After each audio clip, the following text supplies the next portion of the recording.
जय हिंद, जय सुभाष, जय प्रकाश।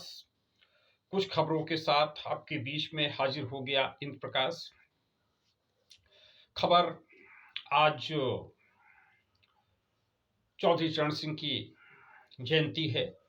23 दिसंबर 1902 का उनका जन्म हुआ था। इस अवसर पर तमाम नेताओं ने उनको याद किया, नमन किया। उत्तर प्रदेश के मुख्यमंत्री माननीय योगी आदित्यनाथ ने भी उनको नमन किया, उनकी मूर्ति पर माल्यार्पण किया और एक ट्रैक्टर रैली को रवाना किया। जनता दल इंद्र कुमार गुजराल की राष्ट्रीय अध्यक्ष श्रीमती चौधरी किरण सिन्हा ने भी चौधरी चरण सिंह जी को याद किया, नमन किया, उनके चित्र पर माल्यार्पण किया। और जनता दल यूनाइटेड के भी बहुत से नेता, चौधरी जयवीर सिंह बागपत, शैलेंद्र कुमार बाराबंकी, संपूर्ण क्रांति जागरण मंच के श्री विजयलाल श्रीवास्तव, अंबेडकर नगर में, गोंडा में अंबिका प्रसाद श्रीवास्तव, तमाम जगहों से चौधरी चरण सिंह जी को याद कर नमन किया गया और उनके व्यक्तित्व एवं कृतित्व पर चर्चा की गई। माननीय चौधरी किरण सिन्हा जी ने कहा कि जिस प्रकार से चौधरी चरण सिंह ने देश की आज़ादी के लिए संघर्ष किया और आज़ादी के बाद फिर उन्होंने कांग्रेस के साथ गए और कांग्रेस से निकलने के बाद भी किसानों के लिए संघर्ष किया, काम किया। उसी प्रकार से हम सबको भी अगर सत्ता में हैं आज और आज जरूरत है सत्ता से बाहर निकलकर संघर्ष करने के लिए, तो हमें सत्ता से बाहर निकलकर भी संघर्ष करना चाहिए। चौधरी चरण सिंह ये संदेश देते हैं कि सिर्फ सत्ता से चिपकना नहीं है, और शायद यही संदेश कहीं न कहीं यशवंत सिन्हा जी ने, सतवंत सिन्हा जी ने भी सीखा। अगर न सीखा होता तो आज वो शायद सत्ता में होते, शासन में होते। और अगर कुछ लोगों का तो यहां तक कहना है कि यशवंत सिन्हा जी ने अगर सत्तासीन पार्टी भारतीय जनता पार्टी को नहीं छोड़ा होता तो आज राष्ट्रपति होते। और चूंकि ये तो कई बार मंत्री रहे भारतीय जनता पार्टी के शासनकाल में, हालांकि जनता दल में भी वो मंत्री रहे, और सतवंत सिन्हा भी कई विभागों के मंत्री रहे भारतीय जनता पार्टी में। तो सतवंत सिन्हा जी भी सत्ता नहीं छोड़े होते तो आज मंत्री होते। हालांकि वो पश्चिम बंगाल की आसनसोल सीट से सांसद हैं इस समय। तो ये विशेष बात रही। और आज 23 दिसंबर है, तो 23 दिसंबर को ही आज एक और बिहार के नेता अब्दुल बारी सिद्दीकी की भी जन्मदिन है। अब्दुल बारी सिद्दीकी ने एक बयान दे दिया कि यह देश रहने के लायक नहीं है। बाद में उन्होंने हालांकि आज माफी भी उन्होंने कहा कि नहीं, जिससे अगर खेद व्यक्त किया उन्होंने कि अगर किसी को खेद है, अगर किसी को तकलीफ हुई है हमारे बयान से, तो हम उसके लिए माफी मांगते हैं। लेकिन उनका ये कहना कि कैसे ये देश रहने के लायक नहीं है, इस पर अलग अलग प्रतिक्रिया आने लगी है। किसी ने कहा कि नहीं, देश अगर नहीं रहने के लायक है तो पाकिस्तान चले जाइए। और एक और किसी मुंबई के अभिनेता ने भी कह दिया था, आमिर खान ने, तो उसके लिए भी यही आया था कि आप पाकिस्तान चले जाइए। तो इस पर अभी आमिर खान पे बाद में आते हैं, पहले ये अब्दुल बारी सिद्दीकी क्या, तो ये दरभंगा के रहने वाले हैं, अलीपुर मुख्यतः यहाँ से विधायक भी रहे और वहां से वहीं के दरभंगा के रहने वाले हैं। और मधुबनी से ये लोकसभा का भी चुनाव लड़े, तो लोकसभा का ये चुनाव लड़े 19 में भी दरभंगा से चुनाव लड़े, लेकिन हार गए। ये भाजपा के गोपाल ठाकुर ने इन्हें हराया। उसके बाद ये 2009 में डॉक्टर शकील अहमद से चुनाव हार गए, मधुबनी से चुनाव लड़े। 2014 में फिर हुकुम देव नारायण यादव से चुनाव हार गए, मधुबनी से ही चुनाव लड़े हुए थे। और ये 7 बार एमएलए रहे हैं बिहार से, और एक बार 1992 में एमएलसी बने। 80 में भी हारे, 85 में भी हारे और 90 में भी हारे। 3 बार लगातार चुनाव हारे, उसके बाद फिर जीतते भी रहे और 7 बार विधायक बने। एक खास बात ये रही कि इनकी पत्नी नूतन सिन्हा जी, जयप्रकाश जी की शिष्या थी नूतन सिन्हा जी, और यह भी जयप्रकाश जी के चहेते रहे, जयप्रकाश जी की नीतियों में विश्वास करते रहे, जेपीस्ट अपने आप को मानते हैं और जेपी वादी रहे भी। संपूर्ण क्रांति से भी जुड़े रहे अब्दुल बारी सिद्दीकी जी। बीच में चर्चा आई थी कि ये राजद के प्रदेश अध्यक्ष भी बनने जा रहे हैं। तो अब इस विषय पर भी आया जाता है कि इनकी पीड़ा क्या रही है प्रदेश अध्यक्ष। इनके बारे में ये 3 दिसंबर 1953 को इनका जन्म हुआ और ये 2010 में नेता प्रतिपक्ष भी रहे हैं राष्ट्रीय जनता दल की ओर से, और बिहार क्रिकेट एसोसिएशन के भी अध्यक्ष रहे, भारतीय बैडमिंटन संघ के भी उपाध्यक्ष रहे, उससे भी अभी जुड़े हुए हैं। और एक खास बात ये रही कि कई विभिन्न विभागों के मंत्री, ये कर्पूरी ठाकुर जी के विभाग के भी मंत्री रह चुके हैं। 1977 में ये पहली बार बने हुए थे मंत्री, और जीत कर भी आए थे। 77 में ही जेपी की जो लहर रही थी, जेपी मूवमेंट वाली लहर, उसमें जीत के आए थे और कर्पूरी ठाकुर जी ने इनको मंत्री बनाया था। और अब्दुल बारी सिद्दीकी जी संसदीय कार्य के भी मंत्री रहे, जो नरेश चंद्रा जी रहे उत्तर प्रदेश में, शिक्षा मंत्री रहे, कृषि मंत्री रहे, पीडब्ल्यूडी के मंत्री रहे, आबकारी के मंत्री रहे और अल्पसंख्यक कल्याण के मंत्री रहे। विभिन्न विभागों, जिम्मेदार और महत्वपूर्ण विभागों के ये मंत्री रहे। अब एक खास बात ये रही कि इनके बेटे, एक बेटा तो इनका हार्वर्ड विश्वविद्यालय में पढ़ा हुआ है और बेटी इनकी लंदन स्कूल ऑफ इकोनॉमिक्स से पढ़ी हुई है, और पत्नी इनकी पटना की हैं। और जब जेपी मूवमेंट चल रहा था तो जयप्रकाश जी का एक विशेष आंदोलन था, तो जयप्रकाश जी का कहना था कि नहीं भाई, शादी के बंधन, जाति तोड़ो, जनेऊ तोड़ो का आंदोलन उन्होंने चलाया हुआ था। अब ये दीगर बात है कि ये जो जातिवादी ताकतें हैं वो आडंबर तोड़ने के नाम पर, जातिवाद तोड़ने के नाम पर कुछ एक दो अपनी जाति के लोगों का नाम लेते हैं और मान के चलते हैं कि भाई जयप्रकाश जी को हम काहे बताएं कौन हमारी जाति के हैं। तो जयप्रकाश जी के बारे में इसलिए नहीं बताते हैं कि वो उनकी जाति के नहीं। तो जयप्रकाश जी ने बहुत बड़ा काम किया और उन्होंने यही नहीं, अब्दुल बारी की सिद्दीकी की शादी नूतन सिन्हा से कराई, और यानी हिंदू की शादी मुस्लिम से कराई। और उसके बाद लखनऊ आए तो लखनऊ में उन्होंने एक मुस्लिम लड़की की शादी हिंदू से कराई। वो कौन थे? रजनीकांत वर्मा। तो रजनीकांत वर्मा से कराई। तो रजनीकांत वर्मा को मैं विनोद बिहारी वर्मा जी के यहाँ कार्यक्रम था, तो विनोद बिहारी जी वर्मा के यहाँ कोई कार्यक्रम था, तो मैं उस सिलसिले में अखिल भारतीय चित्रांश महासभा का कार्यक्रम, तो मैं लेने गया था रजनीकांत वर्मा जी को। तो रजनीकांत वर्मा जी रास्ते में वो बता रहे थे वो सब कैसे कैसे जयप्रकाश जी ने जो है उस समय विवाह कराया और जात तोड़ो का आंदोलन चला रहे थे। अपने जो नियर डियर थे उनसे कह रहे थे कि भाई जात का बंधन तोड़ना है, तो जाति का भी बंधन तोड़ा जयप्रकाश जी ने और धर्म का भी बंधन तोड़ा जयप्रकाश जी ने। लेकिन जो काम जयप्रकाश जी ने किया वो, और जिन लोगों के साथ किया, क्या आज उनकी हिम्मत है कि वह ऐसा काम कर सके? जयप्रकाश जी ने तो शादी करा दिया, लेकिन क्या वो अपने बच्चों की शादी इस तरीके से करा सकते हैं कि दूसरी जात में कराएं, दूसरे धर्म में कराएं? ये एक बड़ा सवाल है, इसको देखिएगा आप लोग। तो ये तो जयप्रकाश जी का ये बड़ा योगदान रहा जाति तोड़ने में, समाज को जोड़ने में। एक बात खास तौर से जो शिवानंद तिवारी ने भी कही और कुछ लोगों से, तो आमतौर से क्या हो रहा है कि भाई क्यों उन्होंने कहा कि ये देश रहने के लायक नहीं है।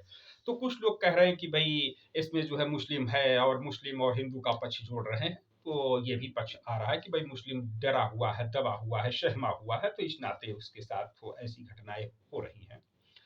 तो फिर सवाल उठता है कि भाई ये दो, खासतौर से दो मुस्लिम चर्चित हुए, अब्दुल बारी सिद्दीकी जी जिन्होंने हिंदू महिला से शादी किया, नूतन सिन्हा से शादी किया, और नूतन सिन्हा से शादी करने के बाद वो भी कह रहे हैं कि भाई ये देश मुसलमानों के रहने लायक नहीं है।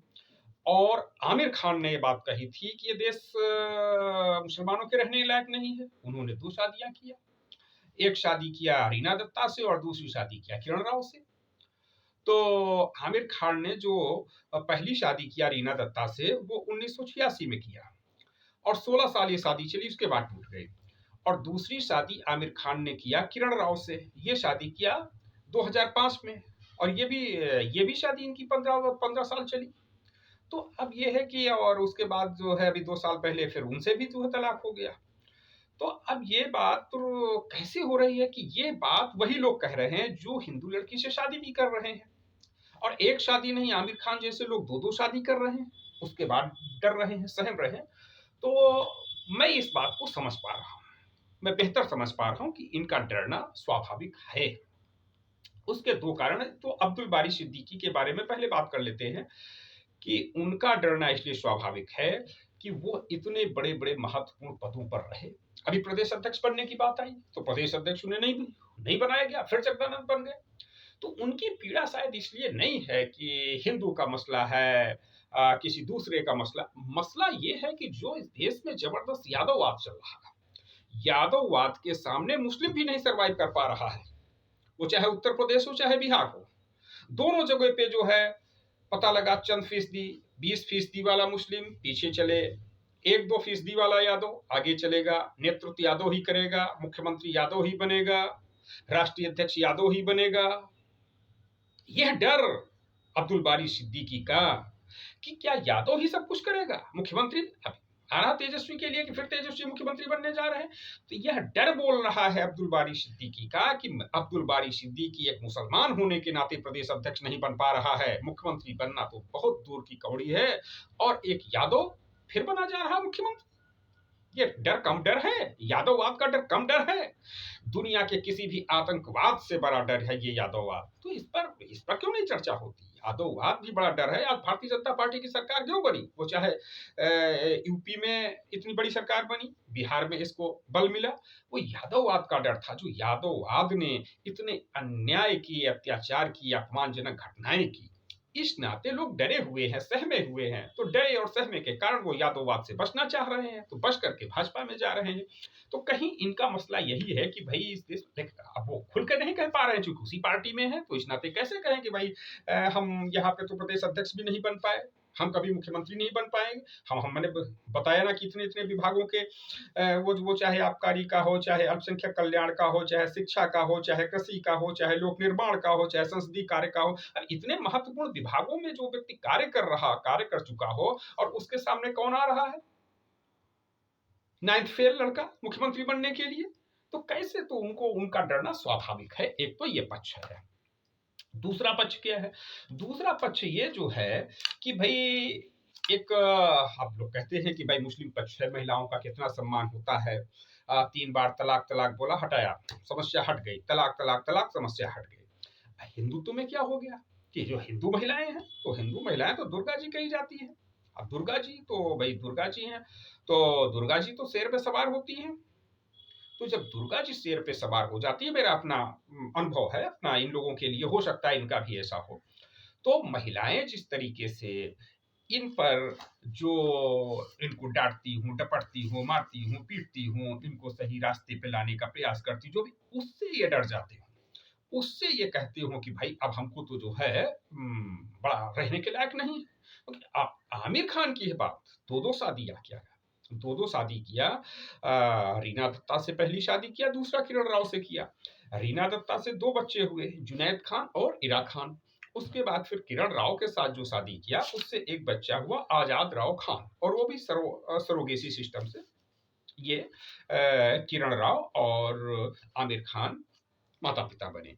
तो अब इन परिस्थितियों में इनका ये कहना कि भाई आमिर खान हो सकता है कि जब रीना दत्ता के साथ विवाह के संबंधों में बने हों, तो रीना दत्ता उन पर जो है चढ़ी रहती हूँ, उनको जो है डांटती हूँ, डपटती हूँ, मारती हूँ, पीटती हूँ, जैसा आमतौर से होता रहता है तमाम भारत में, जो है कि महिलाएं डरती नहीं, दबती नहीं और पतियों पर शासन करती। हो सकता है वही शासन व्यवस्था आमिर खान पे लागू हुई हो, इसलिए वो कह रहे हो कि नहीं भाई देश रहने के लायक नहीं है।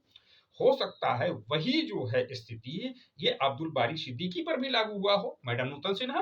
तो मैडम नूतन सिन्हा जो है इस बात को लेकर के जो है उन्होंने अपना रौद्र रूप दिखाया हो, दुर्गा रूप दिखाया हो, काली रूप दिखाया हो, चंडी रूप दिखाया हो, और उसके बाद फिर वो अब्दुल बारी सिद्दीकी डर गए हों, या आमिर खान डर गए हों और कहने लगे हो ना ना ना ना, भारत रहने लायक नहीं है। ये भी एक विषय हो सकता है। तो देखना है कि क्या है विषय। मैं जो समझ पा रहा हूँ कि ये दोनों विषय अब्दुल बारी सिद्दीकी के साथ हो सकते हैं कि वह उन्होंने चूंकि हिंदू लड़की से शादी किया हुआ है, तो जो है हिंदू संस्कार हैं वो वीरता के, बहादुरी के, दुर्गा का अब उसमें संस्कार है, उसमें काली का संस्कार है, उसमें रणचंडी का संस्कार है, पार्वती का संस्कार है, तो वो उसने अपने संस्कार का थोड़ा कहीं जो है प्रदर्शन किया हो और इस नाते ये स्थिति आ गई हो। लेकिन सबसे बड़ा सवाल कि लोकनायक जयप्रकाश नारायण ने जो जाति व्यवस्था तोड़ी, जाति व्यवस्था तोड़वा करके हिंदू की मुस्लिम से शादी, मुस्लिम की हिंदू से शादी कराई। आज अब्दुल बारी सिद्दीकी से सवाल है कि क्या वो अपने बेटे और बेटी की शादियां इस तरीके से कराएंगे कि भाई बेटे की शादी किसी ईसाई से करा दे, गैर मुस्लिम से, बेटी की शादी किसी गैर मुस्लिम से करा दे। तो यह बात जो है, ये लोकनायक जयप्रकाश नारायण जी का जो सिद्धांत रहा, जाति तोड़ो जनेऊ तोड़ो आंदोलन चला दिया लोकनायक जयप्रकाश नारायण जी ने। संपूर्ण क्रांति का अभिन्न अंग था ये जाति तोड़ो जनेऊ तोड़ो कार्यक्रम। और सामाजिक विषमता मिटाना, आर्थिक विषमता मिटाना, प्रत्येक स्तर तक की, वो चाहे सामाजिक हो, सांस्कृतिक हो, आर्थिक हो, राजनीतिक हो, आध्यात्मिक हो, प्रत्येक स्तर की विषमता को मिटाना लोकनायक जयप्रकाश नारायण का सिद्धांत था, कार्य था। जो संपूर्ण क्रांति आई उसका विषय था।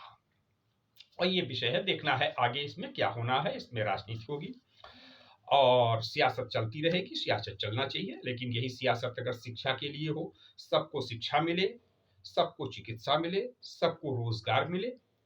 विदेश इसलिए हम चले जाएंगे कि हमको भारत में अच्छी शिक्षा नहीं मिल रही है, विदेश इसलिए हम भाग जाएंगे कि हमको अच्छा स्वास्थ्य नहीं मिल रहा है, और तमाम लोग भाग रहे हैं। विदेश इसलिए हम चले जाएंगे कि हमको भारत में रोजगार नहीं मिल रहा है। विदेश हम इसलिए चले जाएंगे कि हम भारत में संपत्ति नहीं प्राप्त कर पा रहे हैं, संपत्ति नहीं बना पा रहे हैं, इसलिए विदेश जाएंगे। ये है, थोड़ा समझ में बात आने वाली बात है। लेकिन इसके अतिरिक्त तो ये जो विषय है, तो इनको भी नजरअंदाज नहीं किया जा सकता है। जाति से पीड़ित, संप्रदाय से पीड़ित स्थितियां हो सकती हैं, और स्थितियां इतनी गंभीर होती हैं जिनको आमतौर से लोग कह नहीं पाते हैं, वो समझना पड़ता है, मजबूरियां होती हैं।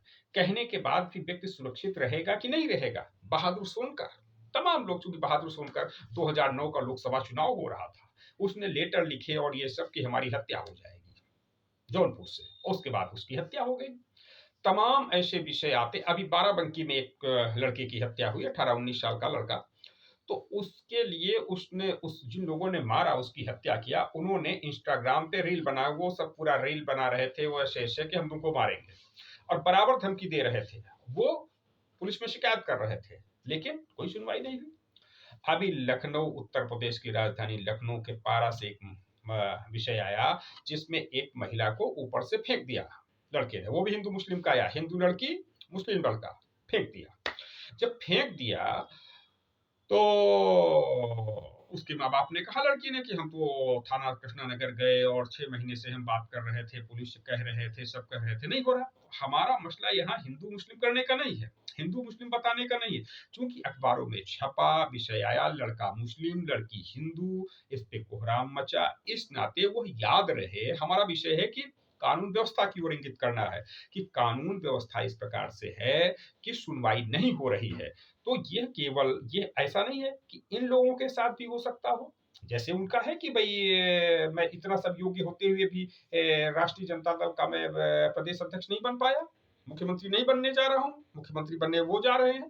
तो इस प्रकार से पीड़ा होना स्वाभाविक है, दर्द होना स्वाभाविक है, वेदना होना स्वाभाविक है, और हम सबकी सहानुभूति उन लोगों के साथ होना चाहिए जो किसी भी प्रकार की जातिवाद से पीड़ित हैं, वो चाहे यादववाद से पीड़ित हो, या ब्राह्मणवाद से पीड़ित हो, या ठाकुरवाद से पीड़ित हो, या अन्य किसी जातिवाद से पीड़ित हो, या संप्रदायवाद से पीड़ित हो, उनके साथ हम सब लोगों को खड़ा होना चाहिए। और अंत में ये जो पटना का चुनाव चल रहा है मेयर का, वो माननीय किरण सिन्हा जी ने आग्रह किया है, निवेदन किया है अपने सभी मित्रों से, शुभचिंतकों से, समर्थकों से, जनता दलाई के कार्यकर्ताओं से, और किरण सिन्हा यूथ ब्रिगेड के साथियों से, कि सब लोग माला सिन्हा का सपोर्ट करें। माननीय किरण सिन्हा जी ने पूरा सबसे कहा हुआ है, और जो उनके लोग जो हैं वो जा भी रहे हैं। जनता दल इंदु कुमार गुजराल के कार्यकर्ता हैं, नेता हैं, वो सब पटना के वार्ड स्तर पे जा रहे हैं, बूथ स्तर पे जा रहे हैं। चौधरी किरण सिन्हा यूथ ब्रिगेड के कार्यकर्ता हैं, वह भी जा रहे हैं, और वो जा करके संपर्क कर रहे हैं कि भाई माला सिन्हा को जिताना है, माला सिन्हा को वोट करना है। और वो चौधरी किरण सिन्हा यूथ ब्रिगेड के माध्यम से तमाम जो अन्य छोटे-मोटे संगठन जो है जुड़े हुए हैं उनके साथ,